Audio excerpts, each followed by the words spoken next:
want to go through some of the manga I've been reading. So this winter, I got really into manga. I was having trouble kind of focusing on longer books or nonfiction books just because of winter and it being so cold and dark. So I really got into reading some different series. Before that, I had already been reading a couple, so I'll talk about those and then I'll jump into what I've been reading since then. First off, Komi Can't Communicate. I was first introduced to this by the Netflix show. I watched the first season or the first half of the season and then immediately was like, I need to read this. Komi Can't Communicate follows a young girl who has a communication disorder. She is unable to speak and everyone thinks she's so cool and collected, and that's why she doesn't talk to people, is that she thinks she's too good for them. But in all honesty, all she wants to do is make friends. She is approached by this boy, Tadano, who's just a completely average high school student, but he realizes that Komi is having trouble communicating and agrees to help her try to make 100 friends before she graduates. The series right now has 24 volumes out. I've read through volume 23. I got to a place where I want to wait till the rest of the series is out, just in case there's any cliffhangers or things that I would have to wait for the next part to come out. But I'm really enjoying the series.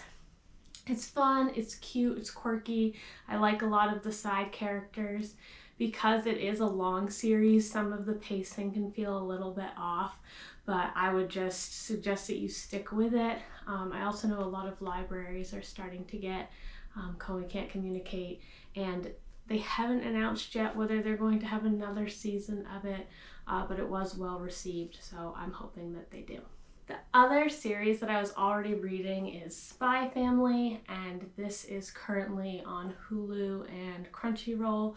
But SpyXFamily follows Lloyd Forger, that is his cover name. His code name is Twilight, and he is put on a mission where he needs to infiltrate like an elementary school and have his daughter befriend this other guy's son, or become an imperial scholar so he can get to know this businessman and kind of try to save the world. But the girl he picks up to be his fake daughter is a telepath. And then he also needs a wife because the school is very conservative and wants a full family unit. And so the person that he picks to be his wife happens to secretly be an assassin. So we have the daughter who knows that her father is a spy and her mother is an assassin, and all chaos ensues. It is very cute. So far there are nine volumes out in English. The 10th one, I believe, comes out in October. I have read all the way through 9 for this one, and it's just really good. I'm excited to see where they go with it next. But if you're kind of looking for adventure, comedy, and with a little bit of romance in there, then this is a great series for you to check out. The last series that I was already reading before this winter is Cat and Gamer. Cat and Gamer follows a young businesswoman who works really hard all day, and then when she goes home at night and on the weekends, people are like, oh, you don't really have a social life. But what she does is go home and play games.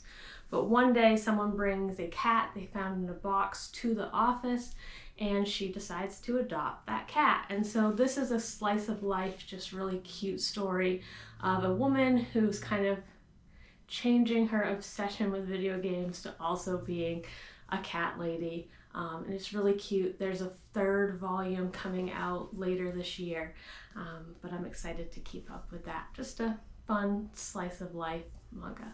So starting this winter, I took advantage of some of the buy 2 get the 3rd free promotions at both Books A Million and Barnes & Noble.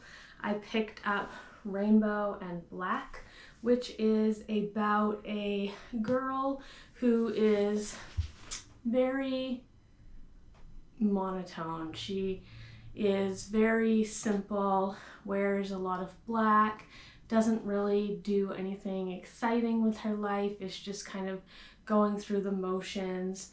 And she's a student, and she has her mom. But one day when she's coming home, she finds this abandoned animal, and she's not sure what it is, but it is this colorful parrot, which is not really a parrot.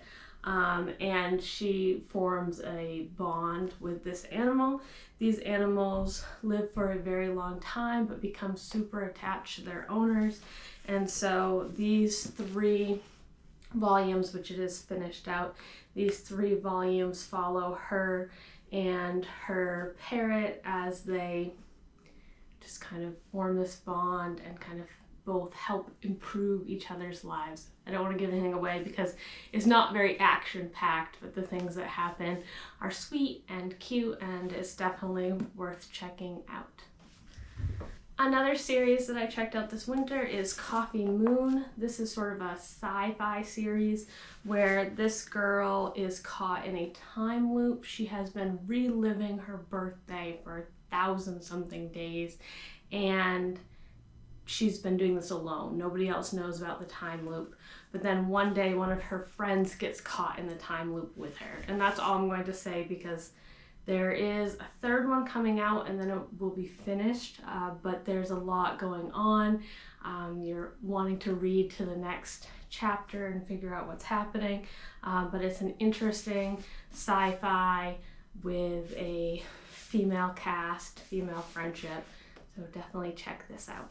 Another manga I checked out this winter is A Man and His Cat. This is about a man whose wife has passed away and he has gone to the pet store to get a cat. And this cat is not very... This cat has been at the pet store for a very long time because he's not the cutest kitty, but they form an intense bond, and there are quite a few volumes in this series so far. I am on the 3rd one currently, but it follows this man as he starts to open up and this cat as he starts to actually feel loved for the first time.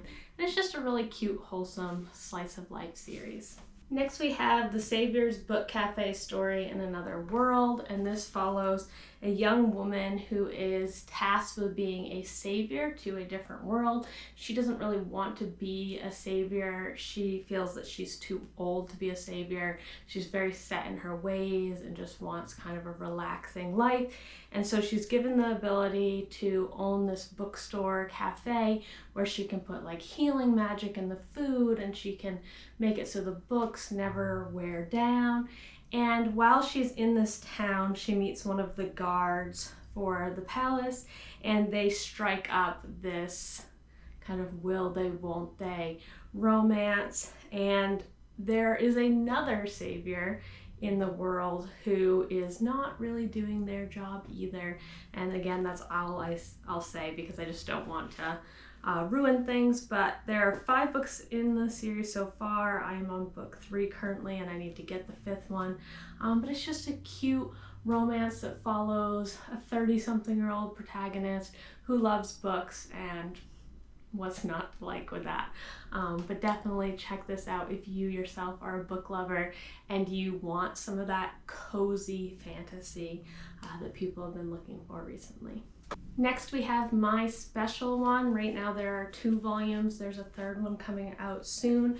My special one follows a young girl who's in high school, but when she's in middle school she has a crush on this really cute boy, and she lets him know, but he over group text lets her know that he is not interested in her, and it's humiliating to her. So she vows that she will never fall in love with a cute, handsome boy again, and in fact wishes ill on them, hopes they get fat and bald and just lose all of their charm. But then this boy is a J-pop star, and he starts coming to her family's restaurant looking for some kind of like home cooking, and she is trying very hard to resist him because she finds out that he is not what she thought J-pop stars were like. This is just a really cute, wholesome romance, very sweet and not at all spicy.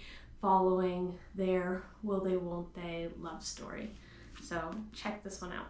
Next we have Oshi No Ko, which has a second volume coming out soon, and the anime is doing really well currently. It has not yet been dubbed over to English.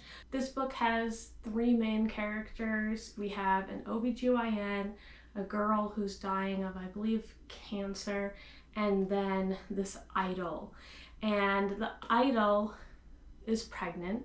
Nobody knows this, so it's being kept secret from the world, and she goes to this OBGYN, and I don't want to tell you anything else about it because this series is crazy. There's so many things going on, and any of it would be spoilers, so definitely just check it out.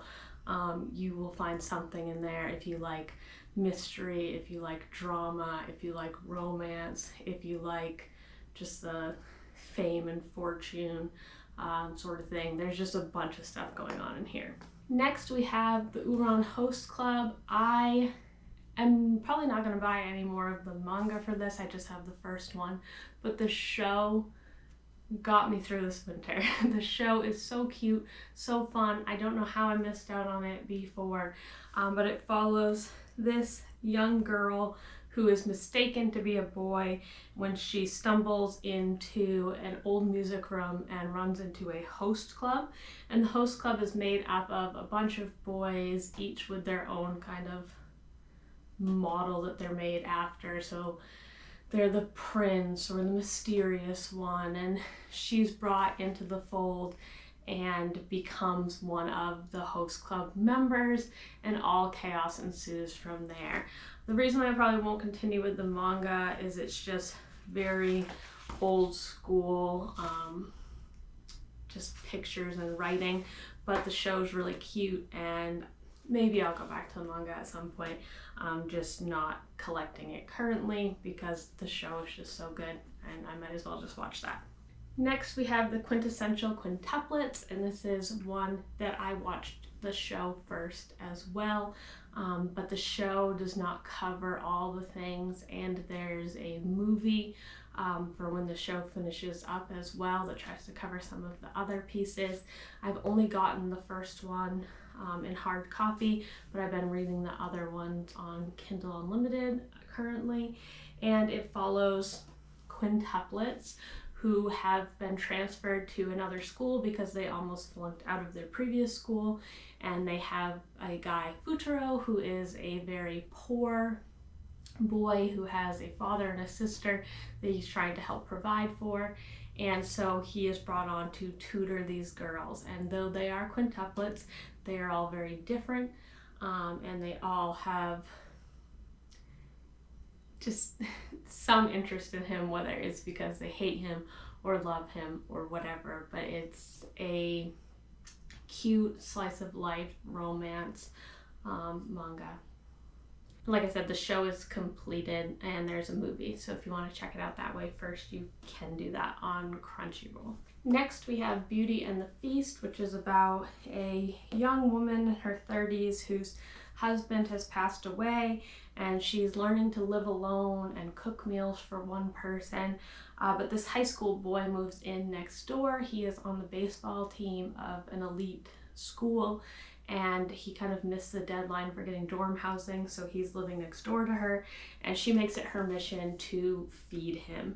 And I wasn't sure if I was going to like this because it seemed like it might be headed towards an age gap romance, and I'm not entirely sure it doesn't at some point, but I'm 3 volumes in so far and it hasn't.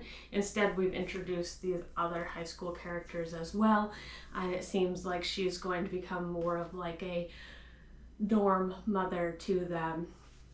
She's a really fun character to follow, and he definitely has more going on that we don't know about. He kind of keeps things close to the chest and we're not really sure what's going on with him. But this is again just a cute slice of life and also cooking manga. And then lastly we have My Dress Up Darling. This is again one that I watched the show first before picking up the manga. The manga does have a parental advisory. It follows a young boy who his grandfather makes Hina dolls, And he has been living with his grandfather, doesn't really have any friends, is super interested in taking over the family business, and that makes people think that he's weird. And then he meets this girl at school who wants to do cosplay, but who is terrible at sewing, and so she asks him to help her do cosplay and make her outfits for her. And they just have a very sweet friendship to possible lovers. We're not at that point right now, but a very sweet, flirty friendship where she's helping him see that he can be whatever he wants to be and that he shouldn't be ashamed for having things that he's passionate about. And he helps her see that she has worth and that she's more than just a pretty face. And it's very sweet. Like I said though, because it does have to do with cosplay and dressing up, there is quite a lot of different body imagery, things like that. So it does have a parental advisory, so keep that in mind. You will find that these volumes are wrapped when you go to the store. But anyway, those are the manga that I am currently reading. Most of them are ongoing series right now, so definitely if you're interested in checking them out, they should be readily available. I do have a few more that I am checking out, but if you have any that you think that I should check out or would like, please let me know. Bye!